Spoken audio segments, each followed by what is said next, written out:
If you want to factory reset your Samsung Galaxy A17, then we have two main ways that allow us to do so. The first method is to open settings on your phone. Now over here we need to scroll down until you find the general management. And after that we can go to reset option over here. And then at the bottom we have factory data reset. So you want to go over here. You have the summary of everything that will be removed, which is pretty much everything that you have on your internal storage, including your accounts, etc. And if you scroll all the way down, you will find the reset button. Remember to make a backup of everything that you don't want to lose in the process, because of course we will erase pretty much everything. And this is one of the ways. The other way to hard reset your Galaxy A17 is by using the recovery mode. However, in order to go to the recovery mode, you will have to connect your Galaxy A17 to a computer by using the USB cable. But before we do that, first we need to turn off our phone. So I'm gonna go to quick settings.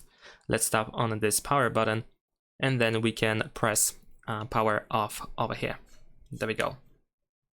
Now, once the phone is completely off, we can prepare the cable, and we will have to connect the cable once we press and hold power button and volume up.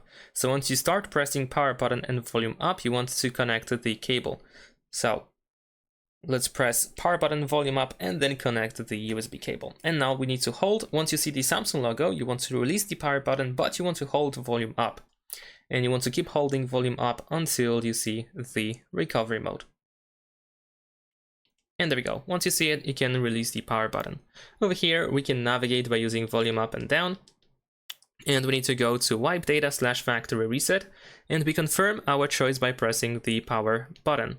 Then over here, go to factory data reset and just confirm once again by pressing the power button. And that's pretty much it. Thanks for watching. Leave a like and subscribe.